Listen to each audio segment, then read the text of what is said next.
നമ്മൾ ഇന്നത്തെ ക്ലാസ്സിൽ വളരെ ബേസിക് ആയിട്ടുള്ള കുറച്ച് ക്വസ്റ്റ്യൻസ് ആണ് നോക്കുന്നത്. ഇത് മുൻ വർഷങ്ങളിൽ ചോദിച്ചിട്ടുള്ള ചോദ്യങ്ങൾ കൂടിയാണ് കേട്ടോ. ആദ്യത്തെ ചോദ്യം, കേരള വന നിയമം പ്രാബല്യത്തിൽ വന്ന വർഷമേത്? എന്താണ് ചോദ്യം? കേരള വന നിയമം പ്രാബല്യത്തിൽ വന്ന വർഷം 1961. ഒരുപാട് പരീക്ഷകളിൽ ചോദിച്ചിട്ടുണ്ട്. കേരള വന നിയമം പ്രാബല്യത്തിൽ വന്ന വർഷം 1961. കേരള സംസ്ഥാന ജൈവ കൃഷി നയം അവതരിപ്പിച്ച വർഷം ഏതാണ്? കേരള സംസ്ഥാന ജൈവ കൃഷി നയം അവതരിപ്പിച്ചത് 2010. ഈ വർഷങ്ങൾ, നിയമങ്ങൾ വന്ന വർഷങ്ങൾ, അല്ലെങ്കിൽ അത് പ്രാബല്യത്തിൽ വന്ന വർഷങ്ങൾ, നടപ്പിലാക്കിയ വർഷം, ഇതെല്ലാം ഇമ്പോർട്ടൻ്റ് ആണ്. അപ്പോൾ ഇവിടെ കേരള വന നിയമം പ്രാബല്യത്തിൽ വന്നത് 1961 കേരള സംസ്ഥാന ജൈവ കൃഷി നയം അവതരിപ്പിച്ചത് 2010 കേട്ടോ. വനനശീകരണം തടയാനും വൃക്ഷ സംരക്ഷണം പ്രോത്സാഹിപ്പിക്കാനുമുള്ള കേരള വൃക്ഷ സംരക്ഷണ നിയമം നടപ്പിലാക്കിയ വർഷം ഏതാണ്? എന്താണ് ചോദ്യം? വനനശീകരണം തടയാനും വൃക്ഷ സംരക്ഷണം പ്രോത്സാഹിപ്പിക്കാനുമായിട്ട് കേരള വൃക്ഷ സംരക്ഷണ നിയമം നടപ്പിലാക്കിയ വർഷം എന്നാണ്? 1986. എന്നാണ്? 1986. അപ്പോൾ എന്താണ്? കേരള സംസ്ഥാന ജൈവ കൃഷി നയം അവതരിപ്പിച്ചത് 2010. കേരള വന നിയമം പ്രാബല്യത്തിൽ വന്നത് 1961. കേരള വൃക്ഷ സംരക്ഷണ നിയമം നടപ്പിലാക്കിയത് 1986.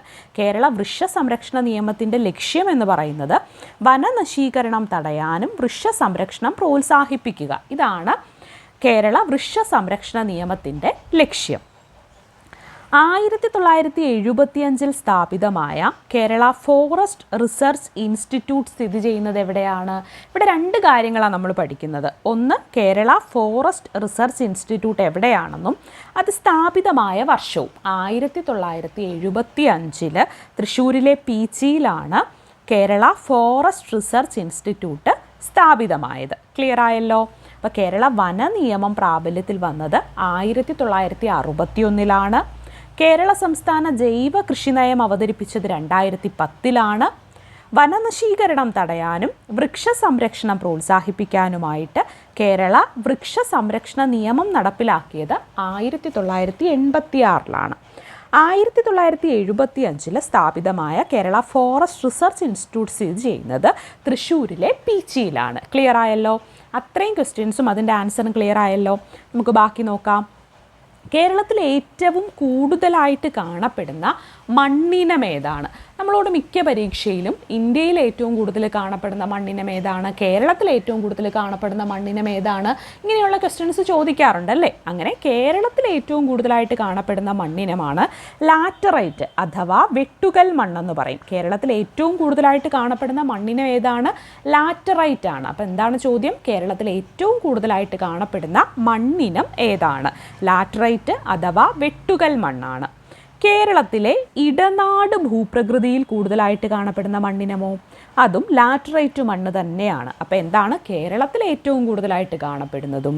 കേരളത്തിലെ ഇടനാട്, അറിയാലോ, മലനാട്, ഇടനാട്, തീരപ്രദേശം, അങ്ങനെ ഇടനാട് ഭൂപ്രകൃതിയിൽ കൂടുതലായിട്ട് കാണപ്പെടുന്നതുമായിട്ടുള്ള മണ്ണിനമാണ് ലാറ്ററൈറ്റ് മണ്ണ്. കേരളത്തിൽ കറുത്ത മണ്ണ് കാണപ്പെടുന്നത് എവിടെയാണ്? കേരളത്തിൽ കറുത്ത മണ്ണ് കാണപ്പെടുന്നത് എവിടെയാ? പാലക്കാട് ജില്ലയിലെ ചിറ്റൂർ താലൂക്കിലാണ് കറുത്ത മണ്ണ് കേരളത്തിൽ കാണപ്പെടുന്നത്. എന്താണ് ചോദ്യം? കേരളത്തിൽ കറുത്ത മണ്ണ് കാണപ്പെടുന്നത് എവിടെയാണ്? പാലക്കാട് ജില്ലയിലെ ചിറ്റൂർ താലൂക്കിൽ. കേരളത്തിൽ നെൽകൃഷി നടക്കുന്ന 3 സീസണുകൾ ഏതൊക്കെയാണ്? കേരളത്തിൽ നെൽകൃഷി നടക്കുന്ന 3 സീസണുകളാണ് വിരിപ്പു കൃഷി, മുണ്ടകൻ, പുഞ്ച. ഏതൊക്കെയാണ്? വിരിപ്പു കൃഷി, മുണ്ടകൻ, പുഞ്ച.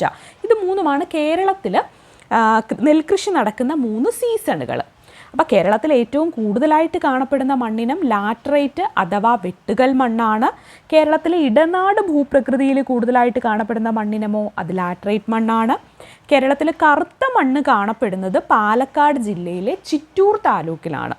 കേരളത്തിൽ നെൽകൃഷി നടക്കുന്ന 3 സീസണുകൾ ചോദിച്ചാൽ വിരിപ്പു കൃഷി, മുണ്ടകൻ, പുഞ്ച. ഇത് 3ഉമാണ് കേരളത്തിൽ നെൽകൃഷി നടക്കുന്ന 3 സീസണുകൾ. പ്രധാനമായും ഇടവപ്പാതിയെ ആശ്രയിച്ചുള്ള നെൽകൃഷിയാണ് വിരിപ്പ് കൃഷി. അപ്പം കേരളത്തിൽ നെൽകൃഷി നടക്കുന്ന 3 സീസണുകൾ നമ്മൾ പറഞ്ഞു. അതിൽ ആദ്യത്തേതാണ് ഈ വിരിപ്പ് കൃഷി. വിരിപ്പ് കൃഷി എന്ന് പറയുമ്പോൾ ഇടവപ്പാതിയെ ആശ്രയിച്ചുകൊണ്ടുള്ള നെൽകൃഷിയാണ് വിരിപ്പ് കൃഷി. തുലാവർഷത്തെ ആശ്രയിച്ചുള്ള നെൽകൃഷിയോ അത് മുണ്ടകനാണ്. തുലാവർഷത്തെ ആശ്രയിച്ചുകൊണ്ടുള്ള കൃഷിയാണ് മുണ്ടകൻ. ഗ്രീഷ്മകാല വിള എന്നിങ്ങനെയും അറിയപ്പെടുന്നതാണ് പുഞ്ചകൃഷി. എന്താണ്? ഗ്രീഷ്മകാല വിള എന്നിങ്ങനെയും അറിയപ്പെടുന്നതാണ് പുഞ്ചകൃഷി. കാസർഗോഡ് കുള്ളൻ ഏത് കന്നുകാലി ഇനമാണ് കാസർഗോഡ് കുള്ളൻ? അത് പശുവിൻ്റെ ഇനമാണ്. കാസർഗോഡ് കുള്ളൻ എന്നത് പശുവിൻ്റെ ഒരു ഇനമാണ് കേട്ടോ. അപ്പോൾ പ്രധാനമായിട്ടും ഇടവപ്പാതയെ ആശ്രയിച്ചുള്ള നെൽകൃഷിയാണ് വിരിപ്പ് കൃഷി. തുലാവർഷത്തെ ആശ്രയിച്ചുള്ള കൃഷിയാണ് മുണ്ടകൻ. ഗ്രീഷ്മകാല വിള എന്നിങ്ങനെയും അറിയപ്പെടുന്നത് പുഞ്ചകൃഷിയാണ്. കാസർഗോഡ് കുള്ളൻ ഏത് കന്നുകാലി ഇനമാണ്? കാസർഗോഡ് കുള്ളൻ ഒരു പശു ഇനമാണ് കേട്ടോ. പൊതുജന പങ്കാളിത്തത്തോടെ സംരക്ഷിക്കപ്പെടുന്ന ജനവാസ കേന്ദ്രങ്ങൾക്കിടയിലെ പരിസ്ഥിതി പ്രാധാന്യമേറിയ പ്രദേശങ്ങൾക്ക് പറയുന്ന പേരെന്താണ്? എന്താണ് ചോദ്യം? പൊതുജന പങ്കാളിത്തത്തോടെ സംരക്ഷിക്കപ്പെടുന്ന ജനവാസ കേന്ദ്രങ്ങൾക്കിടയിലെ പരിസ്ഥിതി പ്രാധാന്യമേറിയ പ്രദേശങ്ങളാണ് കമ്മ്യൂണിറ്റി റിസർവുകൾ. എന്താണ്? പൊതുജന പങ്കാളിത്തത്തോടെ സംരക്ഷിക്കപ്പെടുന്ന ജനവാസ കേന്ദ്രങ്ങൾക്കിടയിലെ പരിസ്ഥിതി പ്രാധാന്യമേറിയ പ്രദേശങ്ങളെയാണ് കമ്മ്യൂണിറ്റി റിസർവുകൾ എന്ന് പറയുന്നത്. മലപ്പുറം, കോഴിക്കോട് ജില്ലകളിലായിട്ട് സ്ഥിതി ചെയ്യുന്ന കമ്മ്യൂണിറ്റി റിസർവാണ് കടലുണ്ടി കമ്മ്യൂണിറ്റി റിസർവ്. എന്താണ്? മലപ്പുറം, കോഴിക്കോട് ജില്ലകളിലായിട്ട് സ്ഥിതി ചെയ്യുന്ന കമ്മ്യൂണിറ്റി റിസർവാണ് Kadalundi community reserve. Jawaharlal Nehru tropical botanical garden and research institute എവിടെയാണ്? എന്താണ് ചോദ്യം? Jawaharlal Nehru tropical botanical garden and research institute Thiruvananthapuram ജില്ലയിലെ പാലോട് എന്ന് പറയുന്ന സ്ഥലത്താണ്. എന്താണ് ചോദ്യം? Jawaharlal Nehru tropical botanical garden and research institute എവിടെയാണ്? തിരുവനന്തപുരം ജില്ലയിലെ പാലോടാണ്. മലബാർ ബൊട്ടാണിക്കൽ ഗാർഡൻ സ്ഥിതി ചെയ്യുന്നത് എവിടെയാ? മലബാർ ബൊട്ടാണിക്കൽ ഗാർഡൻ സ്ഥിതി ചെയ്യുന്നത് ഒളവണ്ണയാണ്. കോഴിക്കോട് ജില്ലയിലെ ഒളവണ്ണ. എവിടെയാണ്? കോഴിക്കോട് ജില്ലയിലെ ഒളവണ്ണയാണ് മലബാർ ബൊട്ടാണിക്കൽ ഗാർഡൻ സ്ഥിതി ചെയ്യുന്നത്. അപ്പോൾ Jawaharlal Nehru tropical botanical garden and research institute സ്ഥിതി ചെയ്യുന്നത് തിരുവനന്തപുരം ജില്ലയിലെ പാലോടാണ്. മലബാർ ബൊട്ടാണിക്കൽ ഗാർഡൻ സ്ഥിതി ചെയ്യുന്നത് കോഴിക്കോട് ജില്ലയിലെ ഒളവണ്ണയാണ്. കേരളത്തിലെ സസ്യസമ്പത്തിനെക്കുറിച്ചുള്ള ആദ്യ പുസ്തകം ഏതാണ്? എന്താണ് ചോദ്യം? കേരളത്തിലെ സസ്യസമ്പത്തിനെക്കുറിച്ചുള്ള ആദ്യ പുസ്തകം ഹോർത്തൂസ് മലബാറിക്കസ് ആണ്. ഹോർത്തൂസ് മലബാറിക്കസ് ആണ് കേരളത്തിലെ സസ്യസമ്പത്തിനെക്കുറിച്ചുള്ള ആദ്യ പുസ്തകം. മലബാറിൻ്റെ ഉദ്യാനം എന്നും അറിയപ്പെടുന്ന രചനയാണ് ഏത്? Hortus Malabaricus. എന്താണ്? മലബാറിൻ്റെ ഉദ്യാനം എന്നും അറിയപ്പെടുന്ന രചനയാണ് ഹോർത്തൂസ് മലബാറിക്കസ്. ഹോർത്തൂസ് മലബാറിക്കസ് രചിച്ച ഭാഷ ഏതാണ്? ലാറ്റിൻ ഭാഷയിലാണ് ഹോർത്തൂസ് മലബാറിക്കസ് രചിക്കപ്പെട്ടത്. അപ്പോൾ ഹോർത്തൂസ് മലബാറിക്കസ് രചിക്കപ്പെട്ടത് ലാറ്റിൻ ഭാഷയിലാണ്.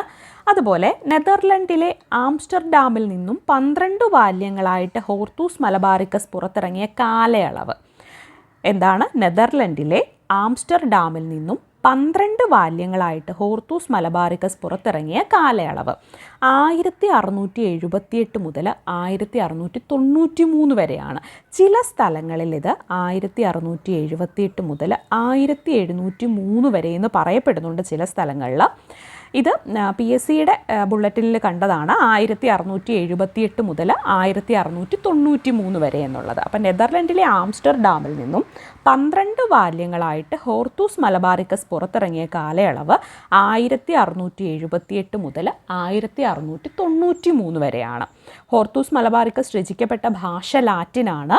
മലബാറിൻ്റെ ഉദ്യാനം എന്നറിയപ്പെടുന്നതും കേരളത്തിലെ സസ്യസമ്പത്തിനെക്കുറിച്ചുള്ള ആദ്യ പുസ്തകവും കൂടിയാണ് ഏത്?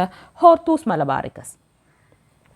ഹോർത്തൂസ് മലബാറിക്കസിൻ്റെ രചനയ്ക്ക് നേതൃത്വം നൽകിയ ഡച്ച് ഈസ്റ്റ് ഇന്ത്യ കമ്പനിയുടെ കൊച്ചി ഗവർണർ ആരായിരുന്നു? എന്താണ് ചോദ്യം? ഹോർത്തൂസ് മലബാറിക്കസിൻ്റെ രചനയ്ക്ക് നേതൃത്വം നൽകിയ ഡച്ച് ഈസ്റ്റ് ഇന്ത്യ കമ്പനിയുടെ Kochi governor admiral van read ആയിരുന്നു. ആരാണ്? Admiral van read. ഹോർത്തൂസ് മലബാറിക്കസിൻ്റെ രചനയിൽ നിർണായക സംഭാവന നൽകിയ തദ്ദേശീയരായിട്ടുള്ള പണ്ഡിതരാരൊക്കെയാണ്? എന്താണ് ചോദ്യം? ഹോർത്തൂസ് മലബാറിക്കസിൻ്റെ രചനയിൽ നിർണായക സംഭാവന നൽകിയ തദ്ദേശീയരായിട്ടുള്ള പണ്ഡിതർ ആരൊക്കെയാണ്? കൊല്ലാട്ട് ഇട്ടി അച്യുതൻ വൈദ്യർ, രംഗഭട്ട്, വിനായക ഭട്ട്, അപ്പു ഭട്ട്. ആരൊക്കെയാണ്? കൊല്ലാട്ട് ഇട്ടി അച്യുതൻ വൈദ്യർ, രംഗഭട്ട്, വിനായക ഭട്ട്, അപ്പു ഭട്ട്. ഇവരാണ് ഹോർത്തൂസ് മലബാറിക്കസിൻ്റെ രചനയിൽ നിർണായകമായ സംഭാവന നൽകിയ തദ്ദേശീയരായിട്ടുള്ള പണ്ഡിതർ. മലയാള ലിപികൾ ആദ്യമായിട്ട് അച്ചടിച്ച കൃതിയും ഹോർത്തൂസ് മലബാറിക്കസ് ആണ്. എന്താണ്? മലയാള ലിപികൾ ആദ്യമായിട്ട് അച്ചടിച്ച കൃതിയും ഹോർത്തൂസ് മലബാറിക്കസ് ആണ്. അഡ്മിറൽ വാൻ റീഡ് ആണ് ഹോർത്തൂസ് മലബാറിക്കസിൻ്റെ രചനയ്ക്ക് നേതൃത്വം നൽകിയ ഡച്ച് ഈസ്റ്റ് ഇന്ത്യ കമ്പനിയുടെ Kochi governor admiral van read ആണ്. ഹോർത്തൂസ് മലബാറിക്കസിൻ്റെ രചനയിൽ നിർണായകമായ സംഭാവന നടത്തിയ തദ്ദേശീയരായിട്ടുള്ള പണ്ഡിതരാണ് കൊല്ലാട്ട് ഇട്ടി അച്യുതൻ വൈദ്യർ, രംഗഭട്ട്, വിനായക ഭട്ട്, അപ്പു ഭട്ട് മുതലായവർ. ക്ലിയർ ആയല്ലോ?